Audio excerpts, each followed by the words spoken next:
Okay, exponential decay, so it's the exact same formula as yesterday. You have y equals a times b to the x power. Your a is your starting point, your initial amount, and your b is your multiplier, like your doubles, triples, but it's also your growth factor or decay factor, right? And if you're looking at it with a percent, then your formula is kind of written like, oops, I meant to put, I didn't mean to put that. To get your b, you would do 1 minus your percent and then your exponent. Okay, that's if they give you a percent, that's how you get your b. You just change the percent to a decimal. Okay, so look at the first example. It wants you to tell whether the table is showing an exponential function. If it is, they want you to write a function rule. Well, look at the y's, and what are they multiplying by every time? They're multiplying by 3. And this is the starting point. So does this show an exponential function? Yes. And if it does, we write a function. So y equals, my starting point was 1/3. That's my a. And what was my b? 3. And my exponent is x.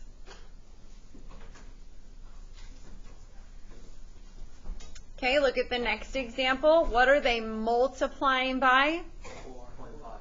Thank you. 0.5, so 1/2. Okay, but what would I multiply by here? 1/4, and then 1/4, and then 1/4. But is it the same across it? No. So is this showing an exponential function? No. No. It has to be the same across the entire function.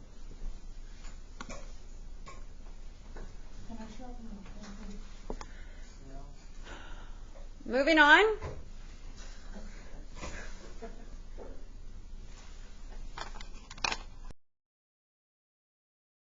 On the next one, they give you the function. They want you to fill in the table, identify the domain and the range. Okay, please be careful on the assignment because I see that most of you put y is greater than 0 on all of them, but it wasn't. Sometimes it was y is less than 0. So just be careful on that. So you just simply go to your y equals button just like yesterday. So everybody should be typing in with me.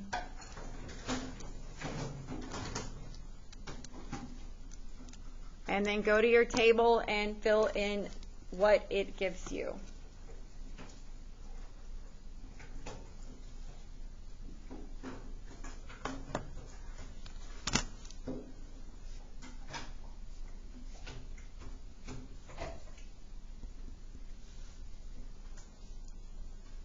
Okay, if you don't know the domain and range, if you hit graph, you can see it.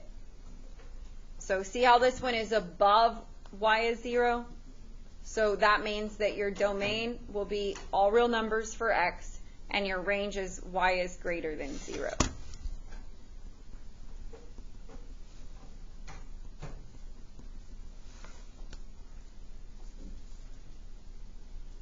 Okay, do y'all need to do this one, or are we good?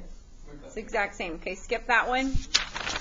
Let's do this one, but I need y'all to change that to a positive. It wasn't supposed to be a negative.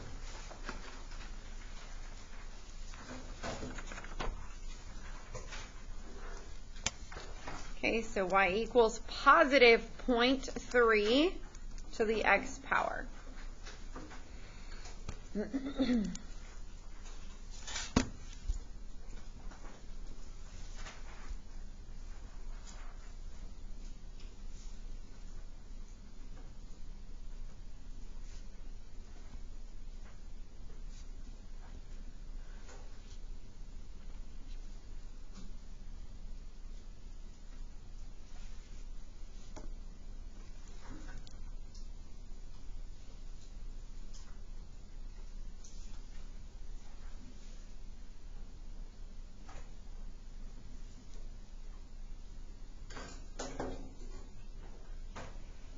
Okay, if you hit graph, you can see the domain and range.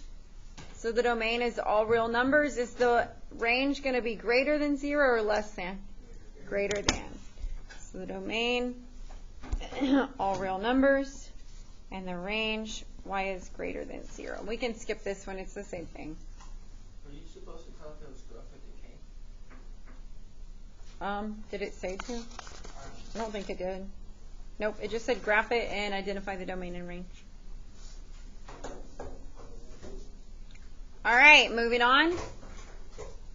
On this one, it wanted you to compare these two functions with this parent function. And y'all, do y'all see that this piece is the same in all of them? So remember what I told y'all just earlier. I said if this number is greater than 1, then it is a stretch. So this one's going to be a vertical stretch. And I should say if this number is not between 0 and 1, because that's what would make it a shrink. Okay, this number is obviously less than 1, but we're just looking at that piece. So it is a vertical stretch. And then the negative sign makes it a reflection.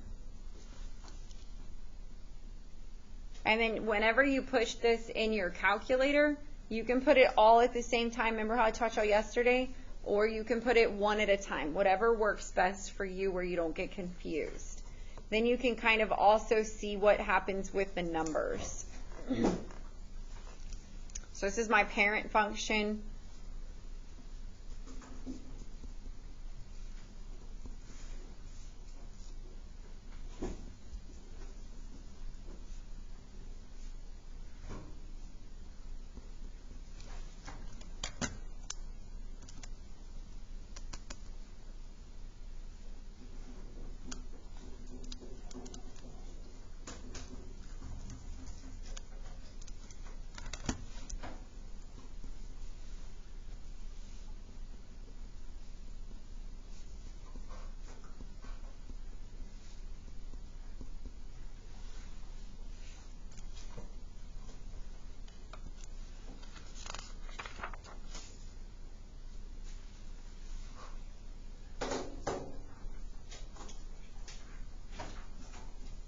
I put mine all in fractions. If you put decimals, that's fine.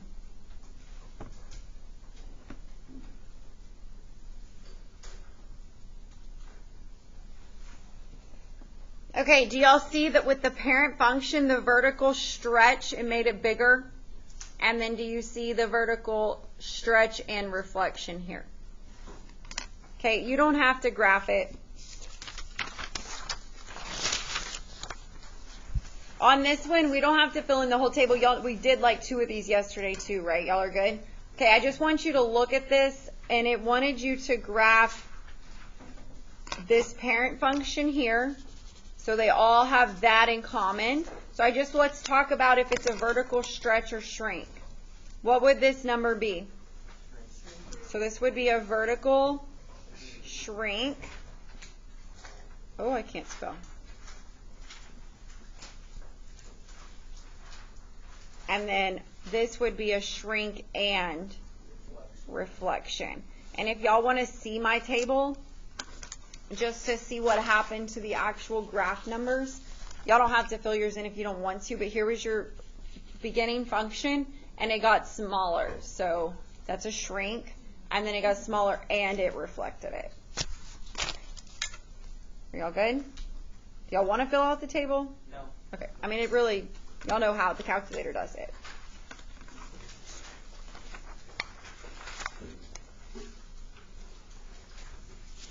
Okay, then this one is an exponential decay model. So anytime, and this is like basically the example where they're going to give you that percent. Yes, the formula is a times b to the x power, but remember that when they give you that percent, to get that b, you kind of have to do 1 minus your rate, right? So it becomes a 1 minus your rate, and then your exponent, instead of it being an x, they'll give you the exponent, which is your t for time. It's the exact same function. You're just getting your numbers a little bit differently. All right, remember this is still your starting point.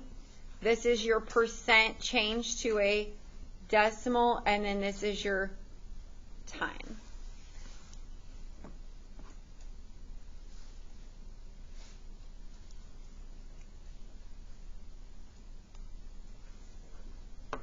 All right, so let's look at the example. The number of acres of pine forest decreased. So right there, I know it's going to be exponential decay. In the United States from 1963 to 2002 by 0.5%.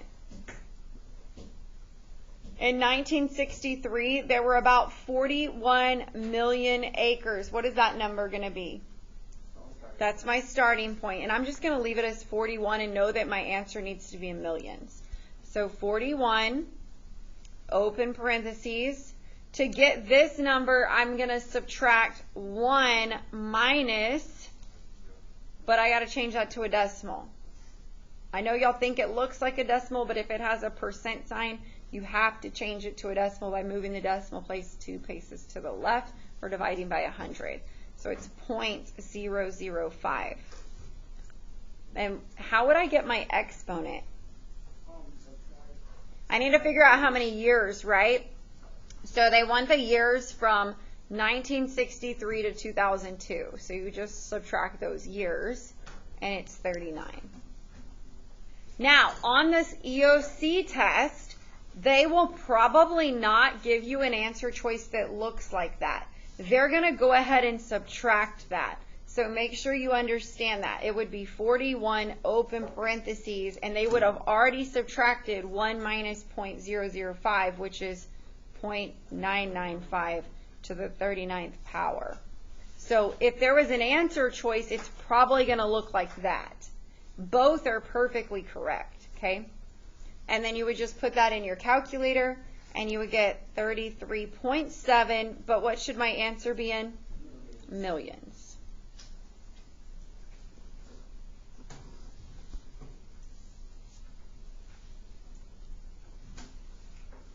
Okay, if this trend continues, how much pine forest would be left today? Well, what year are we in? 2021, and when did this all start? 1963. So to get your time, you're going to have the same formula, but my time would be 58 years? 57? 58. We're not in 2020. Okay, so I would do 41, open parentheses, 0.995 to the 58th power. It's been 58 years. So 30.8 million. So it's just going to keep declining every single year if it continues at this exponential rate. Easy? Okay, your assignment is going to have this exponential decay, and then it's going to have more exponents for more practice.